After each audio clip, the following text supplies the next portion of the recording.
focus on various skin tones with PanPastels for beginners and be using various tools such as Sofft Tool knives, sponges and applicators, pastel pencils and various brushes that will help me achieve hard to get to areas that require special techniques. The paper that I'll be using is Pastelmat by Clairefontaine all the way through these studies, as it's a reliable surface and I know that I can build layers and not use any fixative. G'day ladies and gents, welcome to Xrissart, and first up I'll be demonstrating how I achieve porcelain skin tone. I've put together a small group of pans which I think would be great to use with this skin type.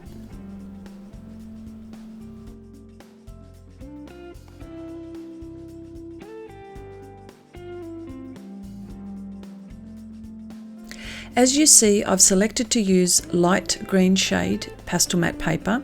It's a complementary shade and it was a conscious decision, as this helps me to achieve the correct values. So I start off with deciding where my darks and lights are and find that's the most easiest way to start for me. I've mentioned on many occasions the beauty of this medium is that you can mix and make new colours. I use cartridge paper, which is 110 GSM. This is thick enough for me to mix colours prior to painting on the surface.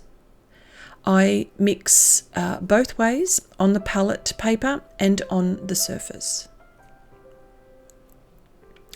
Because I have quite a few examples to showcase in these studies, I thought to split up the faces into two and will try to give some contrast between the skin types.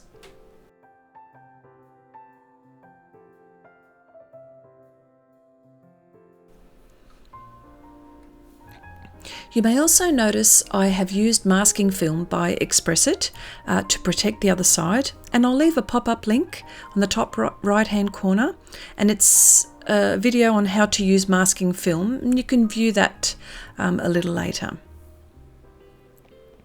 You will also notice I have a guide sheet of the colours that I suggested for porcelain. Mind you, this is just a guide where I can see what colours I can mix. And I'll put a link of that, where to get this, in the description box below.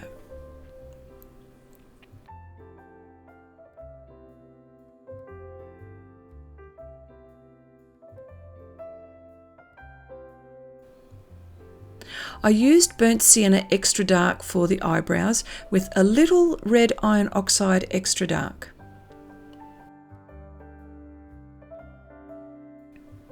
For the porcelain skin tone, my main mixing colour was a permanent red extra dark, and mixed burnt sienna tint, raw umber tint, and used bright yellow green tint to give that translucent appearance. And I'll be adding extra pans as I go along for adjustments here and there.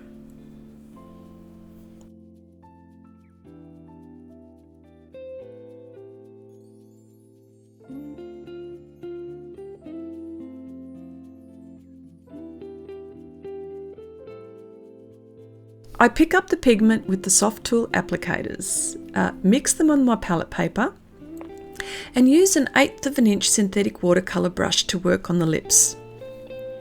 When you're painting lips and deciding what colours to use, it's a good idea to stay close to the skin tone colours, with of course a small variation in colour to differentiate between lips and skin. The reason I use mostly bristle brushes for the lips first, rather than the pastel pencils, is that I'm protecting the tooth of the paper whilst I'm layering and trying to get the lips to look as realistic as possible.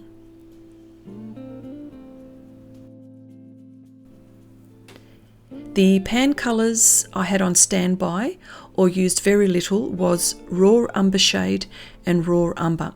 And note, these colours are great for desaturating and always great to have on hand.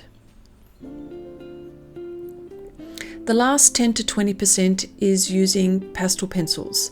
I use various brands and all for different reasons. For example, it could be the softness of the core or the shade I'm looking for. Whichever the reason, I need this to pop, so the pastel pencils give it that little bit of polish. Also, the 1/8 of an inch bristle brush, which is a terrific blending tool for the pans and pastel pencils combined, especially for those who paint fur and feathers. So keep that in mind. Great tool.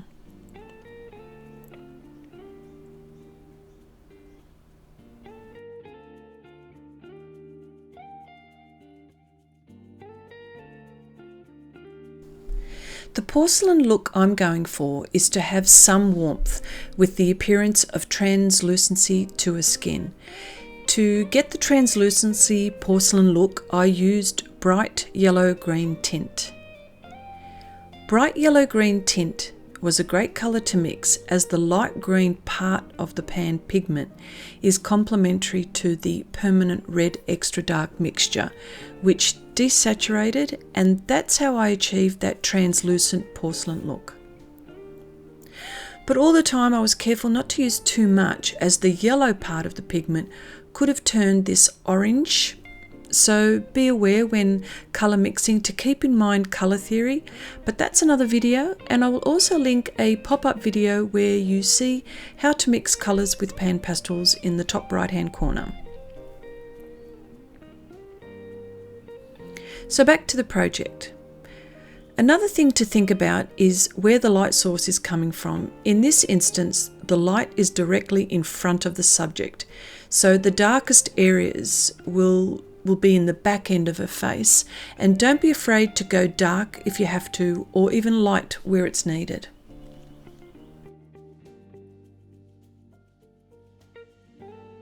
Many artists just use the pans for a base before applying other mediums on top, which is great.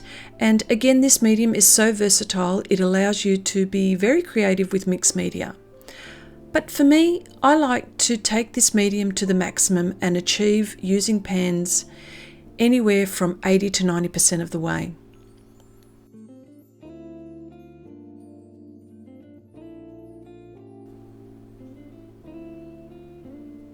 And also to think about,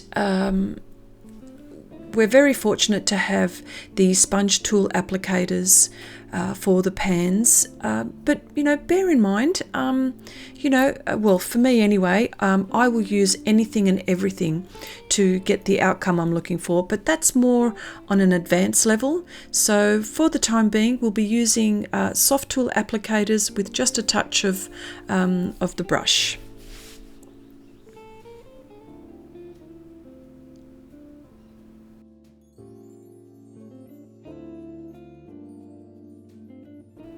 For the hair, I used burnt sienna extra dark, mixed with red iron oxide extra dark, and some of the skin tone mixture for certain highlights, which I had on my palette, and then used pastel pencils for details.